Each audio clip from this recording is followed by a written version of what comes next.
ఓం నమః శివాయ. ఓం నమో నారాయణాయ. ఓం శ్రీ స్వర్ణాకర్షణ కాళభైరవాయ నమో నమః. ఓం శ్రీ నరదృష్టి నివారణ కాళభైరవాయ నమో నమః.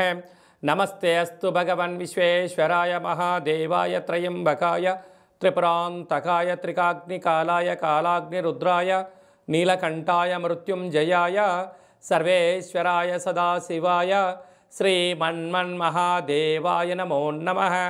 హరి ఓం. మా ఛానల్కి స్వాగతం. చూస్తున్న వీక్షకులకు ప్రేక్షకులకు ప్రియ కాళభైరవ భగవద్బంధులకి స్వాగతం పలుకుతూ మమ్మల్ని ఎంతగానో ఆదరిస్తూ ఉండబడినటువంటి ప్రియ సోదరీమణులకు సనాతన ధర్మ సంరక్షకులకి అందరికీ కూడా మహాశివరాత్రి పండగ శుభాకాంక్షలు. మహాదేవుడి యొక్క ఆశీస్సులు అందరిపైన ఉండాలని, అందరినీ చల్లగా ఆశీర్వదించాలని, నిండు నూరేళ్ల ఆయురారోగ్యాలకు అందరికీ ప్రసాదించాలని, జాతక చక్రంలో ఉండబడిన గ్రహ గమనాలు దోషాలు తొలగిపోయి ఎవరైతే ఏదైతే కోరుకుంటున్నారో అన్నింటా విజయాన్ని సాధించేటువంటి ఆశీర్వచనాన్ని భగవంతుడు అందరికీ ప్రసాదించాలని మనసారా కోరుకుందాం. ద్వాదశ రాశుల్లో గ్రహ గమనాల్ని ఒకసారి వీక్షింపచేద్దాం.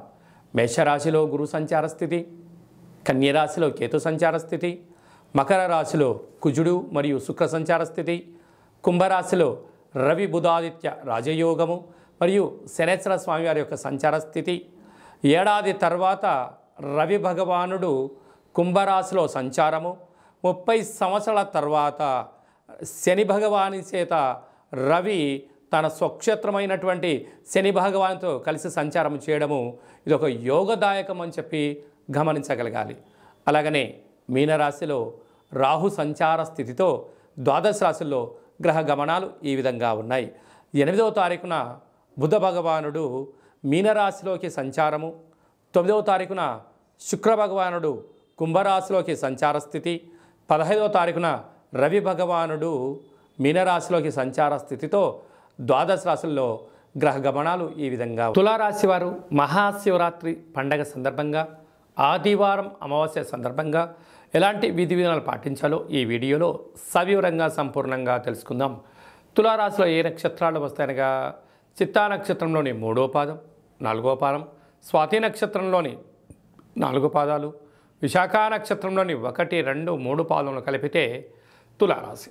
చాలామందికి పుట్టినటువంటి కాల సమయంలో డేటా ఆఫ్ బర్త్లో లేనటువంటి కారణం వలన పేరు యొక్క మొదటి అక్షరాన్ని అనుసరిస్తూ ఆ రాశిని తెలుసుకునే ప్రయత్నం చేద్దాం.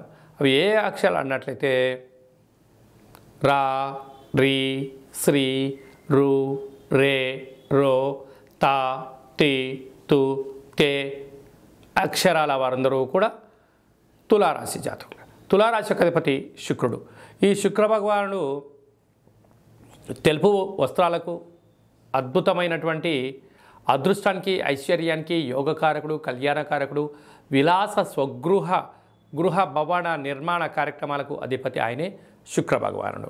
వీరికి అర్ధాష్టమ కుజుడు, అర్ధాష్టమ శుక్రుడు, పంచమంలో రవి బుధ శని, 6వ స్థానంలో రాహు, 7వ స్థానంలో గురువు, వ్యయంలో లాభంలో విశేషమైనటువంటి కేతు ఉండడం వలన చిన్న చిన్న విషయాలలో ఆచితూచి నిర్ణయం తీసుకోవడం, చాలా సున్నితమైన స్వభావం కలిగి ఉండడం, ఏదైనా ఒక పని చేసేటప్పుడు నిర్దిష్టమైన సమయ సందర్భాలను నిర్దేశించుకొని ఒక ప్రణాళికాబద్ధంగా ముందుకు వెళ్ళడంలో తులారాశి జాతకులు ముందు వరుసలో ఉంటారు.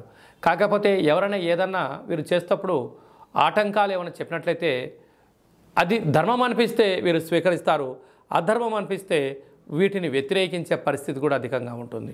కనుక ఇలాంటి కాల సందర్భంలో మహాదేవుడికి పంచామృతముల చేత, తెల్లటి విభూతి చేత, బొబ్బర్ల చేత మహాదేవుడికి అభిషేకం చేసుకుని ఆ బొబ్బర్లను బ్రాహ్మణోత్తములకు కానీ గోమాతకు కానీ ప్రవహించే నీటిలో సమర్పించినట్లయితే కుజదోషము, గ్రహదోషాలు తొలగిపోతాయని చెప్పి గమనించాలి. ఆదివారం అమావాస్య సందర్భంగా తెల్ల జిల్లేడు వృక్షం దగ్గర తెల్లటి పుష్పాల చేత అభిషేకం చేసుకోవడం, అలాగనే కాళభైరవ స్వామి వారికి కూష్మాండలో దీపాన్ని పెట్టడం, కాళభైరవ హోమంలో పాల్గొనడం వలన నరదృష్టి, శత్రు ప్రభావాలు కూడా తొలగిపోతాయి.